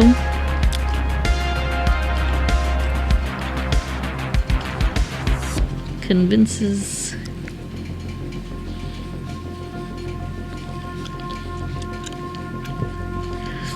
So while he's taking the pizzas from me and paying, I want to scan the room just to see if there's any black case. Give me a spot check. So that's going to be Awareness. Oh, I rolled a 14, which is failure, and a 10 for the skill. Oh. Okay. So not only do you not see this so-called black case in this room, but you're starting to second guess yourself and what's going on here. So you're starting to look a little nervous now, and your chameleon skin shifts a color, and the guy looks at you and sees this shift in color that over your chameleon skin, and he's like, "Whoa, what's that?" I'm sorry, a glitchy BioWare. That's why I need money. He says, I know that. High or low? Low. You rolled a 10, so you barely got by. it. He says, "Oh, okay. Man, this for a minute he kind of freaked me out, man. That's okay." He says, "Well, you guys gotta go now. Thanks for the pizza. You guys gotta go. Walk him out." All right, thank you. Are these two guys coming with us? Yeah, you're being followed by the two guys. Yes. Okay, so I'll kind of Right now, if you were to go into attack mode, you would get bonuses since they're off guard. and they're behind me though. You're right. I'll see you in here. It's kind of back over here. Okay, well I'll like, since they're following me, I'll start the opposite direction, like if I got turned around. This way? Yeah. Okay. And they say, hey, you're going the wrong way. Like, what? Didn't we come from this direction? No, other way. And they're right behind you. Do you comply or do you keep going? And they're like, but I'll point past them to get them to look towards Zane. And I'll be like, but we haven't been over there. I was over there. She comes, puts her hand on your shoulder, pulls you back. Now you get to the point where you're going to start losing those bonuses. Or that pre-attack action. I'm gonna grab her arm and punch her in the face. Okay. Like, don't touch me. You never gave Zane the nod. So he doesn't know this is coming. No. Okay, so go ahead and make your attack roll. So I roll initiative or just attack right now? Just attack, right? Yeah, I'm giving you a free attack action. Ooh. Well, I didn't botch. I rolled a 17 for power, which is not a success. And my combat, the 3 is a success. Okay, 3 is a success, so... Yeah, and then I rolled a 9, which is not a success. Okay. But none of it's a botch. Okay, so unfortunately, that's only going to be, you turn around, you punch this girl right in the nose, and you do half damage only, since you only succeeded on your skill roll. And, since you're not trained in any... Oh, no, you have street tactics. That's right. Yeah. So you do full damage. So you do 3 damage. So she takes, since this is, since you did a called shot to the face, it goes right through her armor, and she takes the full 3 damage. And now it's initiative. Okay, so... And this guy is looking at you, and they're not even worried about Zane right now. Zane, they got their backs turned. So now we roll initiative, right? Yes. And I rolled a 1. Oh, wait a minute. He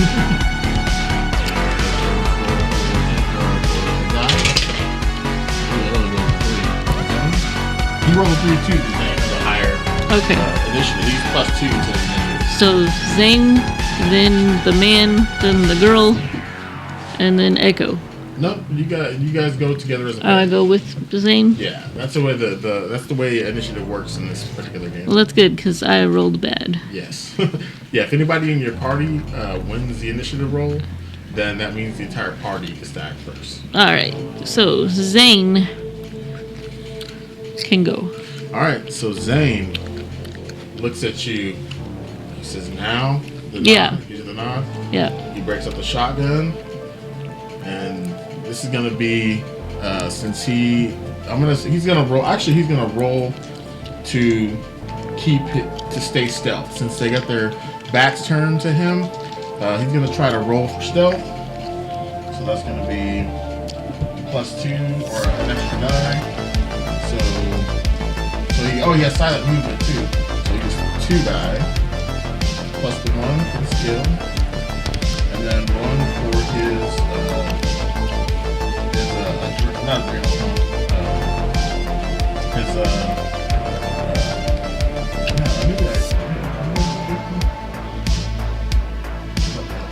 he's gonna activate his adrenaline, and that's gonna give him +2 to power and +2 to resilience, and this would be for D6 turns.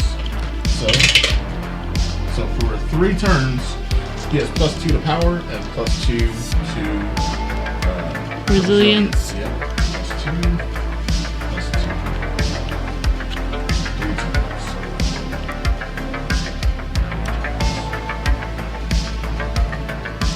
All right.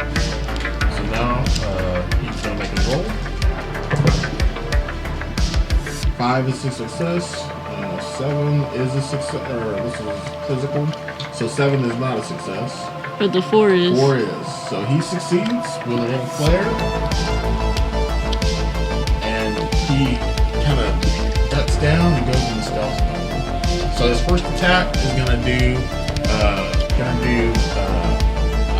additional half damage. Okay. So now he's going to roll to shoot.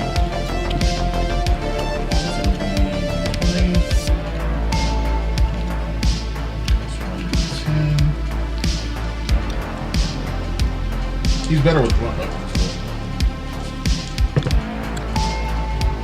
And he critically fails. Oh no. He rolls a nat 20. Apparently that shotgun didn't do very good. That shotgun blows up in his face. Literally, the back end of it, he fires around, and the chamber just kind of builds up, and boom! The shotgun shell blows up in his face, and he takes how much damage?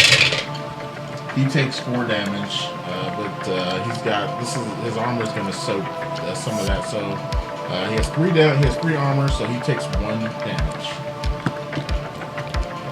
and he no longer the shotgun is done. All right. So he took 1 damage, and meanwhile I've still have just punched the girl, so I am going to.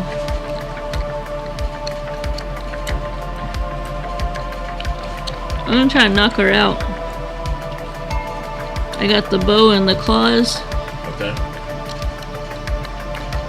I'll just use the shadow steel claws All right. and attack her.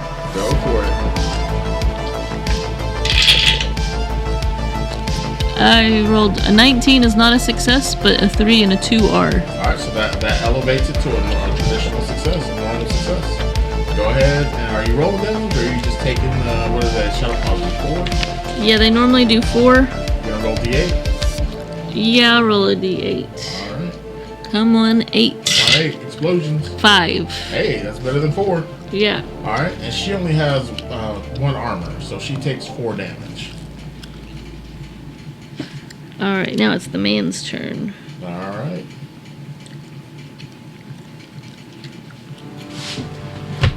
Okay. So you punch her, and then you stick her with your shadow claws for 5 damage. You get her right in the side, right where kind of between her rib cage, And then she's gonna take her move action. She's gonna move away from you. I'm sorry, can you say how much damage I just did to her? 4. 4? I didn't mark down the 3 I did earlier. Yes. 2, 3. Okay. Alright. And she moves from you 5, 10, or 5, 10, 15 feet. Or 10 feet. And then she's gonna proceed to shoot you with her pistol. So go ahead and roll to maneuver. And the kinetic dampening field, You can activate that. I want to Remember, activate you that. have to sit. That's for like bunkering down. So you can't. If you move, you'll move out of the shield. Okay, I will go ahead and activate it. All right. And how much armor does that give you? It just says impact absorption and ricochet. I don't have written down that it adds. I think it does a certain amount of armor. If not, I need to fix that. What's it called? Kinetic dampening field generator.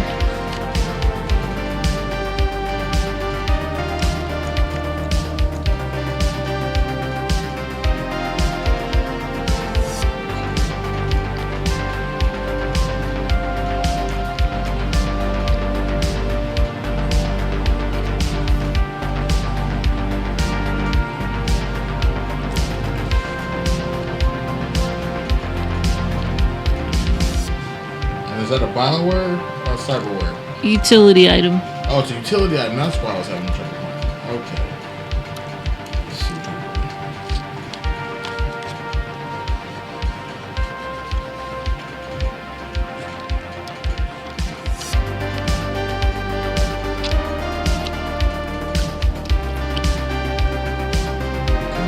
Here it is. Oh wait, not the kinetic energy harvester, right? No. Oh, here it is, the dampening field. Oh, you're right. I don't have the armor absorption. I forgot that I have that. Because it's supposed to give you +2 to armor. Okay, I'll have to fix that. Yeah, so you get +2 to armor with this. It's plus the armor that you have on now. Okay, so that You would gotta make. remember though, you can't activate it yet because it's not your turn yet. Oh. Well. Okay, so right now I'm just dodging. Yeah, maneuvering. Yes. 1 and 2. Aha! So that actually gives you an action. So you get a counter. So go ahead and you get to counter, which with your bow. 18, 7, and 6. Any of those successes? No. All right. So you counter with your bow. I'm sorry. Yeah, no, none of them. No, yes. The 6 is a success, because that's the combat. Yes. Okay. Then the 6 is a success, Alright. which is a skill. All right. So you do half damage. So are you gonna roll or are you gonna take the 2? I'm going to roll. All right. Then you get half of that. So I roll. D8. The infinity is a 5. Oh, so you roll a D10. 7. 7. That's half. 3. Plus 1. Round it up. 4. 4 damage.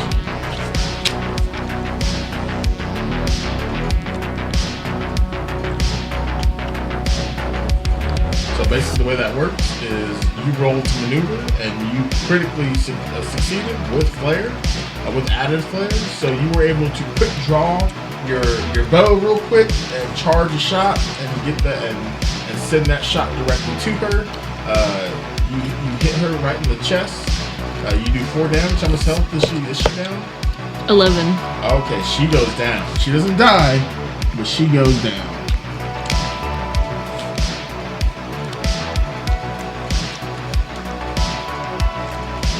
Now it's the man's turn. Alright. And after you hear that, So all he knows is he sees me suddenly attack her and hears an explosion behind him. and then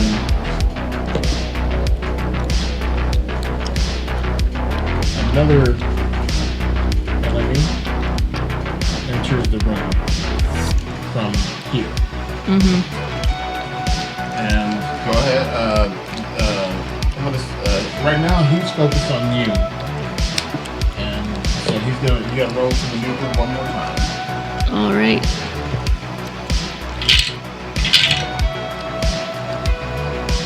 Four is a success. On the attribute. Oh no, I'm not. No, it's a failure. Okay. No, it is a success. The attribute. Yeah, because it's power, right? Yes. My power is 6. Yes. So that's a success. Yep. So you successfully maneuver, and the way maneuvering works is not necessarily like actually dodging a bullet, but for instance, if you roll better than somebody who's shooting at you, depending on the distance that they are from you, it kind of works kind of like John Wick, kind of.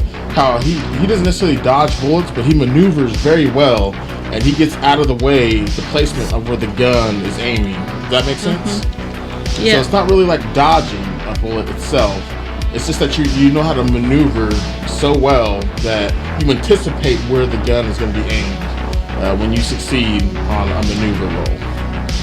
So just so people understand that it's not really dodging the bullet. And of course, the difficulty goes up depending on how close your target is to you. So actually, I should have been giving you increased hazard level because they're so close. But it's okay. It's all good. We're having fun. Yeah. And I'm not trying to go too hardcore on you. So he shoots at Echo. Echo gets out of the way. Yep. And then this gentleman comes out, and actually he looks over to where the explosion took place. And he uses his sonometry. He starts to build up his sonometry. He's gonna make a sonometry roll.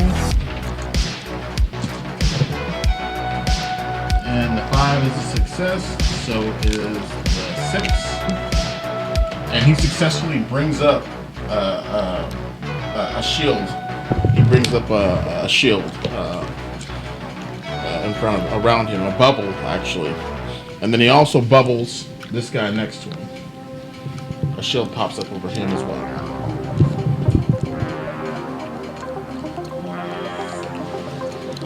So he can create up to 3 bubbles. Okay. So it is Zane's turn now. Alright. So Zane is going to attack. Zane switches to his hammer since his shotgun is no longer usable. And attacks Bubble Boy. And attacks Bubble Boy. But Zane also gets, for the next 3 turns, +2 to resilience and power. So, this is going to be weapon prowess, +1 die, +1 die for the combat move. 13. Oh, it's a 12. He just. Oh, and he rolled. He just failed again. And Zane. Okay, so. But it's just a semi botch on the skill. Okay, so Zane goes to make his move. Or Zane. This guy makes a move action towards Zane. And Zane needs to roll for. Oh no. Zane he automatically takes that damage since he failed. So this guy's using a samurai blade, and he comes down at Zane, and the blade does 4 damage. He's gonna roll a d8, and he only rolled a 2. So 2 plus that'll be 3 damage. Zane has 3 armor, so he only takes 1.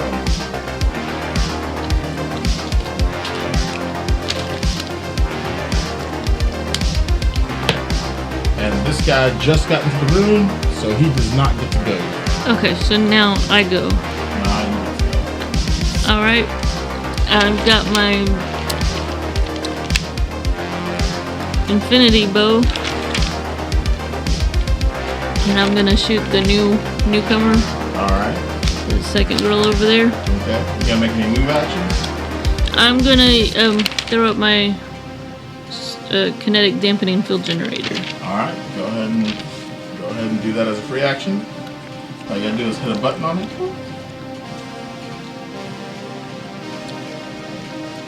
Oh, I'm sorry. No, you don't do that as a free action. You do that as a movement action. But you still get your attack action. Yeah. And now I'm shooting that girl over there. Okay. Whoops. You want to keep it? It's a 1. Yeah, I want to keep it. There's your 1. I rolled a 7 for the attribute. Success, right? No. No. My combat is only 6. Okay. My power is only 6. Gotcha. So I rolled a 9 for the skill and a 1 for the skill. So that's the 1. That's a traditional normal success. Okay. So you do hit. So you get to either roll a d8 or take the 4. I'll roll a d8. All right. Or d10. Sorry, d10 because it's 5 That's right. damage. Come on, 10. Not 6. 6. Nice. All right. That's more than what you would have got before. And so enemy number 4, the fourth one that came in. She has 1 armor, she has 1 armor, so she takes 5 damage or 3 damage. 3 damage. I mean, I'll give her 5 damage, but No, did you roll 6, right? yeah. Plus minus 1 armor. It'd be 5. Oh yeah, you're right. 5.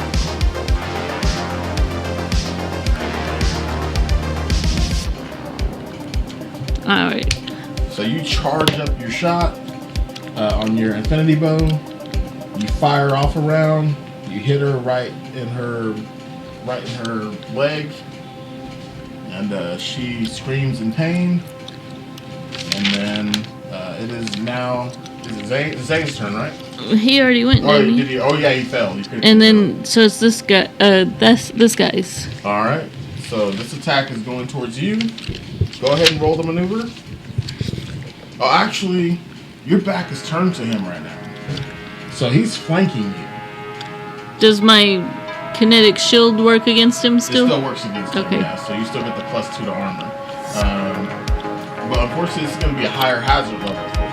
Okay. It's going to be a +1 to your hazard level Okay. to maneuver. I rolled a 10, which is not a success, and a 10 on the skill is a botch. Oh, man, really? Yeah. Okay, so he's gonna roll a d8. He only rolled 3, and that's gonna be an additional half damage, so that'll be 4. Plus it's a semi-critical failure on your end, so that's another 2. So 4, that'll be 6 damage to you. Including my armor? Oh, no. Go ahead and subtract your armor. So it's 6 damage total, but then you got +2 to your armor. Plus Which is 4. 7. Right, so you take 1 damage.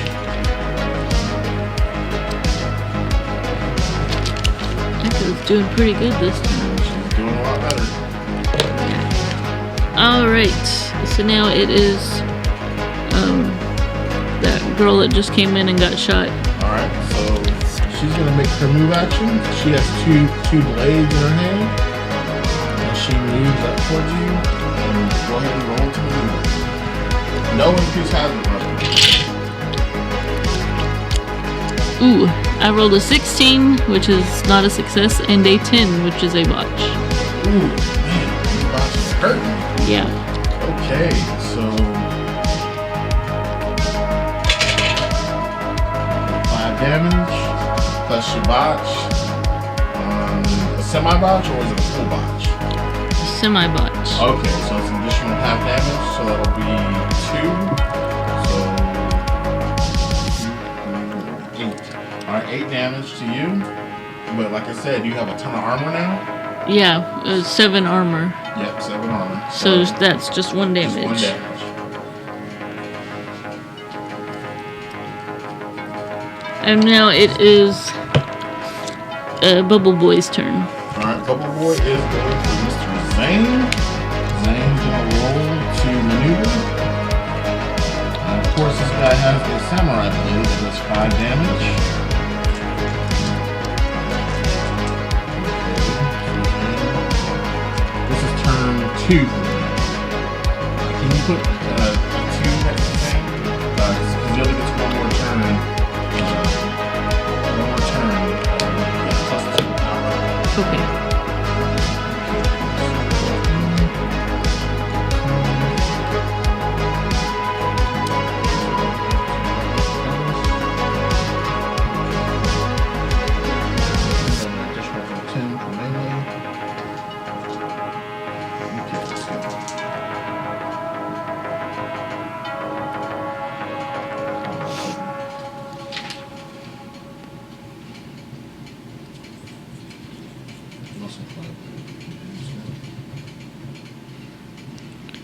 Okay, yeah, we're good. Okay, so 14 is not a success. 5 is a success. Combat 7 is a success. So he got a traditional regular success. And he does D10 for damage. That was Zane dodging, wasn't it? Or maneuvering? Yes. Okay. Oh, wait a minute. Oh, you're right. In that case, he succeeded. Yeah, I thought he was attacking. You're right. Yeah, so he's good.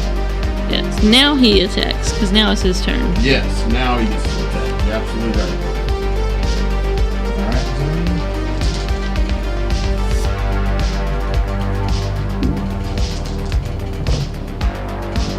12 is a success.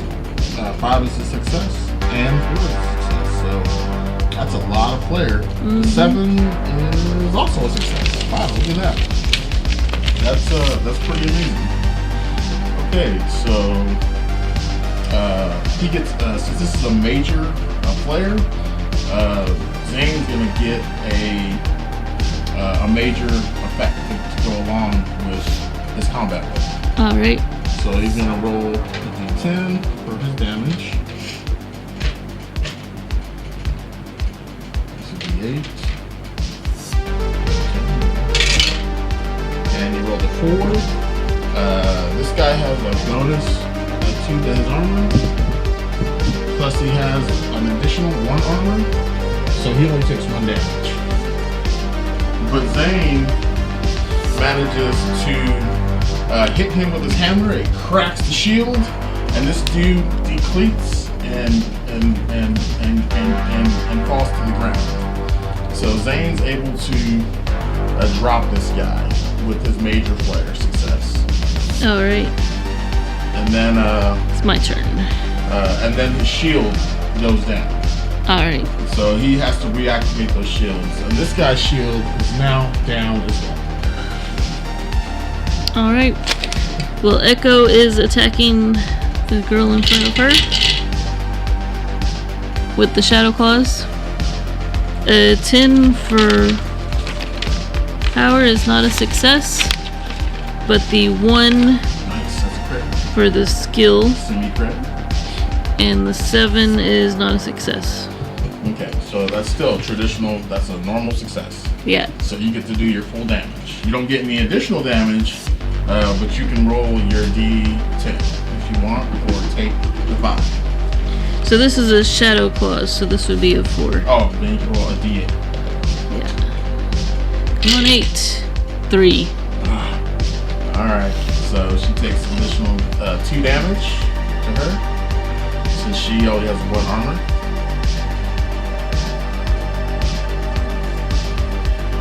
Damage.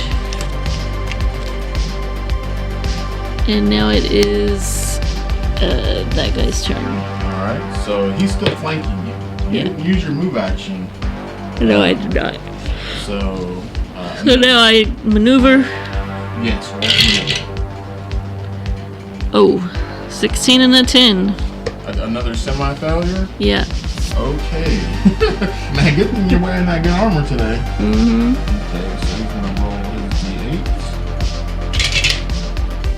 And that is... oh, that's a d4. I rolled 1. And that's 7 damage. Plus an additional half damage. So that's 10 damage. Rounded up, 11 damage. So 11 minus 7, that's 4 damage. 4 damage. I'd say you're still doing pretty good. 1, 2, 3, 4. And you're actually being smart about this. You're not using your move action. You're staying in your bubble. Yes. Is that why you're not moving? Yes. That's actually really smart. All Now right. it is the girl that's right in front of me's turn. All right. Go ahead and roll to maneuver. She's going to come down, slashing motion. She's going to try to slash you across your chest. A 2 is a success, Nice. and a 9 is not. Wish would have got a 1. You would have been able to Yeah, but at least I didn't fail this time. right. A counter would have been nice though. Yeah. All right. So that is a success. You managed to maneuver her blade. You get out of the way as the blade comes down in a slashing motion. And then this guy is going to go for Zane. His shield... Oh, actually, no. He has to use his move action to stand up. So he can't move any additional movements. But he can still take his attack action. So Zane's going to have to roll to dodge. And this is Zane's last turn with the bonus.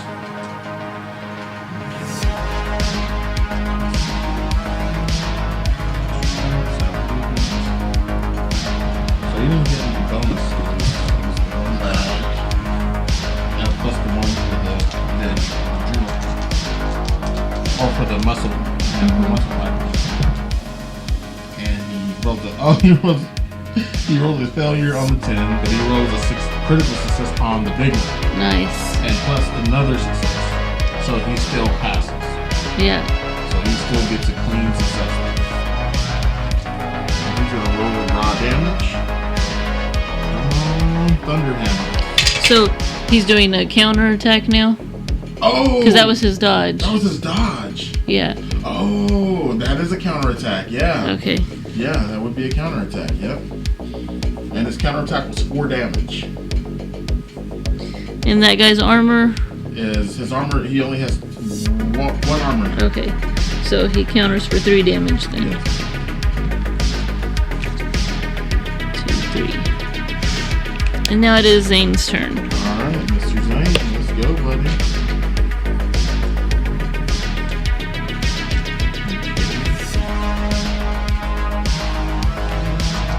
Roll some ones. Yeah, that was And he doesn't get the bonus anymore, right? He doesn't need it for this one. Okay. Look at this roll. 1 on the attribute. 4, 4, 3. Nice. Success on all accounts. Nice. Insane. So, talk about kicking a guy while he's down. He does double damage to this guy, so he's going to roll his d10. Roll a 7. 14 Nice. damage. His armor is down. So 14 damage. And so he's only got 1 armor, so that's like 13 damage Oh right yeah, there. he murks this guy. Yeah, this guy goes down. So Zane takes his hammer, swings it, boom! Clocks this guy right in the head. He goes down. And he does enough damage to where he actually kills him. You didn't kill this guy. But Zane accidentally did kill this guy. He did so much damage right now. Alright. And now it's my turn. Yeah, now it's your turn. And I'm still shooting the girl right in front of me. Okay. Oh! I rolled a 20, Ooh, critical failure. a 5, and a 10. Okay, so that's a critical failure. The 5 is actually a success, but it's canceled out by the 10. Yeah, oh, you No. rolled a 10 plus another critical failure on the attribute? Yeah, the attribute I rolled a 20. Oh, so that's gonna be double damage to you. And then I rolled a 10 and a 5 So on the they're skill. gonna get a counter. So a D8, and that's gonna be done.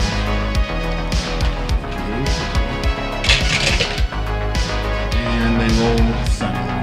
So that's 14 damage. So that's 7 damage. 7 damage. That one hurt. That one hurt.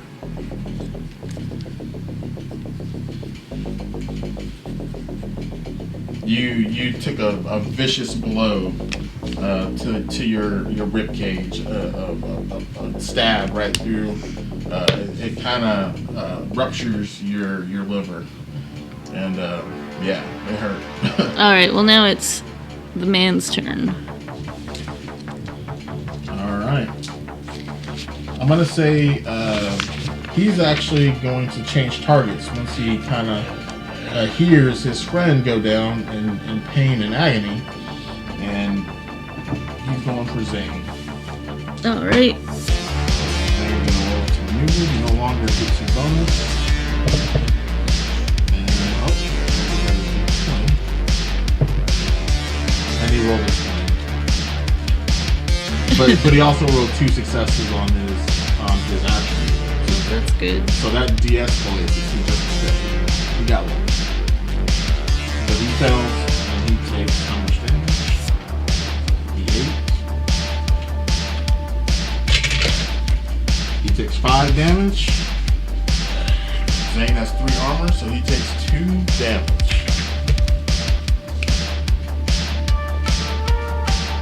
Now it's the girl's turn.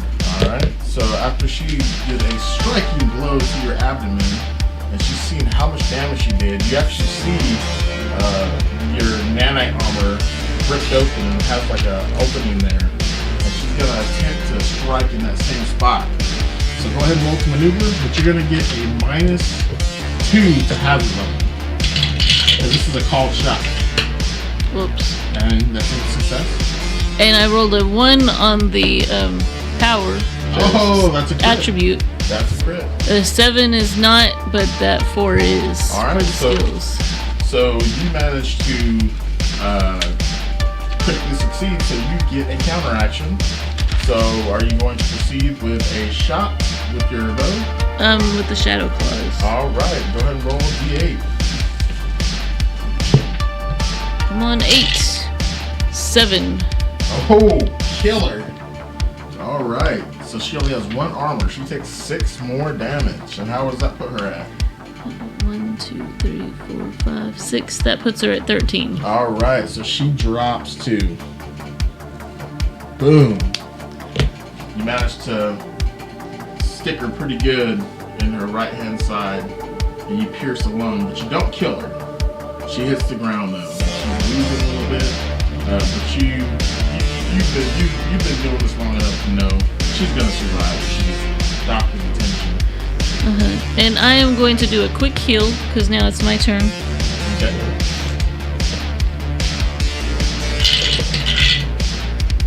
Uh, 6 is a success. Nice. On your And attribute? on the attribute, an 8 is not, a 3 is. Alright, so you got a little flare, so you don't get a D4, you get a D6. D6. Alright, come on. 6. 5. Ah, nice. Good roll. Thank you. So you heal 5 damage.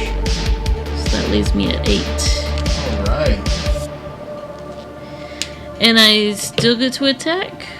Or was no. that my... Okay. Yeah, that's your action. Yeah, unfortunately, you can do your move action if you want to maneuver. I don't want to move. I just want to turn to face him. You can do that. Yep, that'll be your move action. There you go. All right, now it's his turn. All right, and he's actually going to use his move action and turn back. Nope, actually, he's still focused on Zane. So Zane's going to have to roll to maneuver.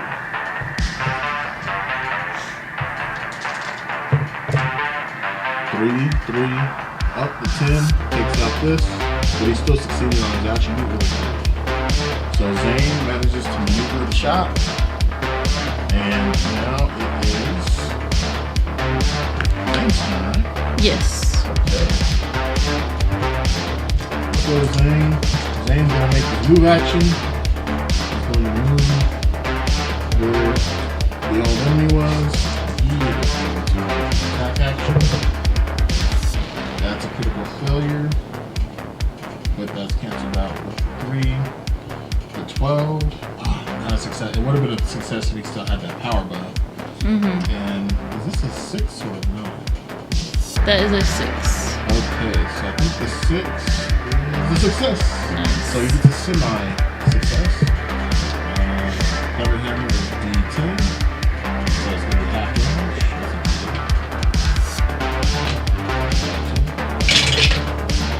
He rolled a 1. Come Oh, on, man. really?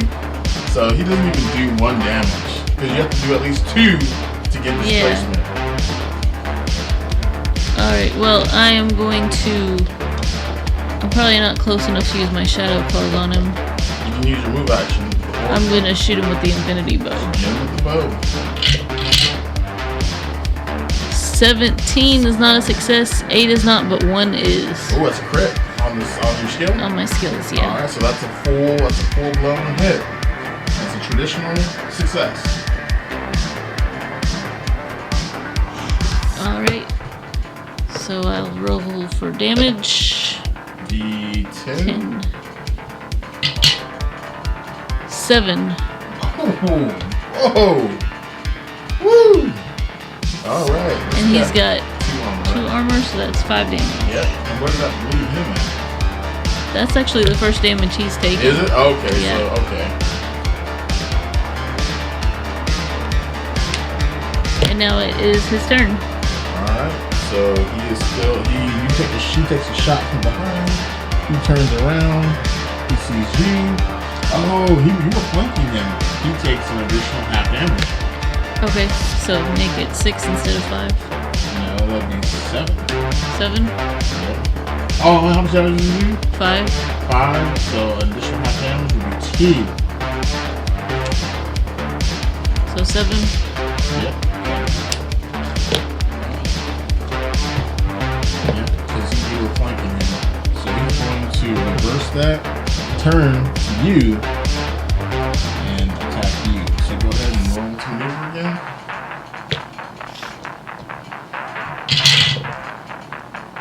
4 and 8. 4 is a success. Perfect. On your attribute? Yes. Alright, that you successfully maneuvered his shot. And Zane comes in behind, and now Zane is flanking him. And wait. Yeah, let's it's skip Zane's Zane? turn. Oh, okay, let's see. Just skip to him. No, it's his turn now. He rolled a 1, 3, critical, semi-critical success, 10. So that's additional success with 3. So that makes it taking a little bit of flare. So he rolled damage.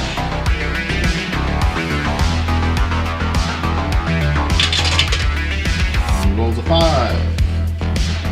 So that's 3 damage. That'll be Because he's got 2 armor, right?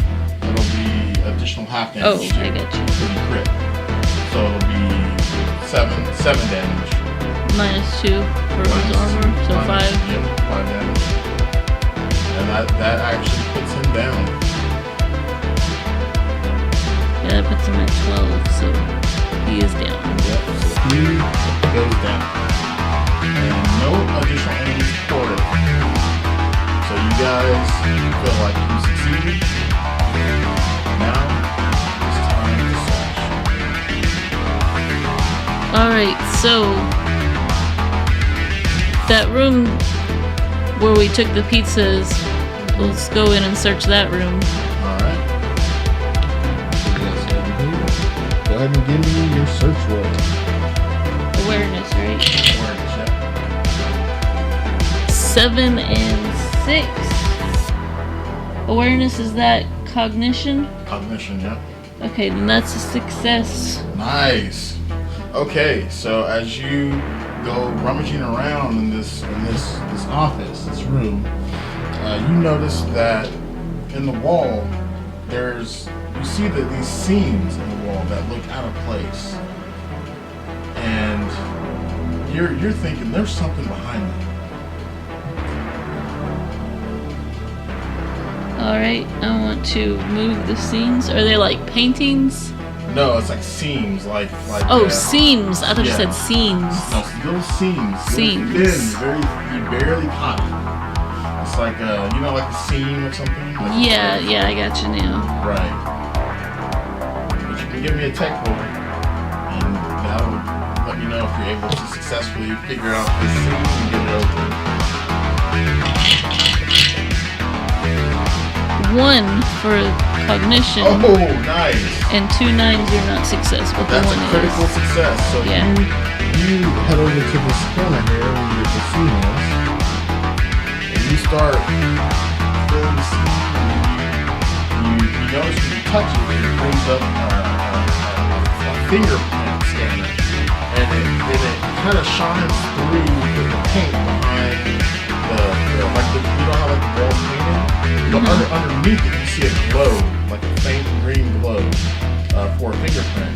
And like, Zane, go grab Bubble Boy. Let's put his fingers on this. Alright, smart thinking. So Zane grabs Bubble Boy, brings him over, puts his print there, and click, you hear it unlock and the door slides open electronically or automatically, and in there is the case. How lucky is that? The first room we searched. Yep. Yeah. Alright, so we'll grab that case. You grab the case. You make your way out the door. Yes. Good job.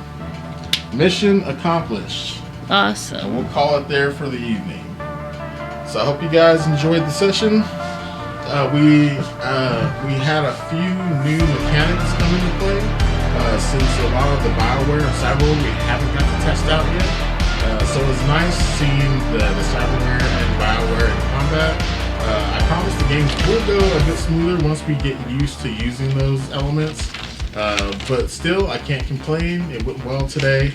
It only took us about 45 minutes to get through the combat scene in its entirety. It looks like she only had 4 enemies, but she was able to successfully take them out and get the case. And now they're making their way out the door in haste to did you guys take the workforce? We didn't actually say, but probably. I normally let Zane drive us everywhere. Alright, so you guys made it back to the workforce. You guys anyways, thank you guys for listening in. If you guys hope you guys enjoyed the session. Once again, this game is called Prosperon, a Bio-Cyberpunk RPG. You can in the description below. I'll have it everywhere where you can pick it up. It's only $6.99. It's a 390-page core rulebook. We also have some supplements for it. We have a free supplement called Return of the Zendarian. We have a paid supplement that's only $2.99. That's called Welcome to Arco Prime, which gives you some locations to visit inside the Arco Prime universe or Prosperon universe. I think we have another supplement. Oh no, we have a quick start, free quick start that has all the rules, everything you need to play the game. The only thing it doesn't have is all the lore. So you pick up the quick start, take a gander at it, see if it's something that you might be interested in. And if you are interested in it, most of you guys grab a copy. But we are not sponsored by the makers of this cyberpunk map, No. but they are really cool. Yes. And so we will post the description of where to find those. We got it off Amazon. No, I got it from Low Key Maps. Low Key Maps. Yes. Yeah, we'll post that description because that's just really cool, They are very cool. Yeah. and we don't mind Yeah. doing free advertising for really cool stuff. Right, I agree. Yeah, these maps are so cool. As you can see here, it comes with a bunch more stuff too. So it's the premium map collection is what it's called. So I can't wait to show you. There's like you can see here. There's tons of different maps. So, but yeah, I appreciate it. I hope you guys have a good evening and happy gaming.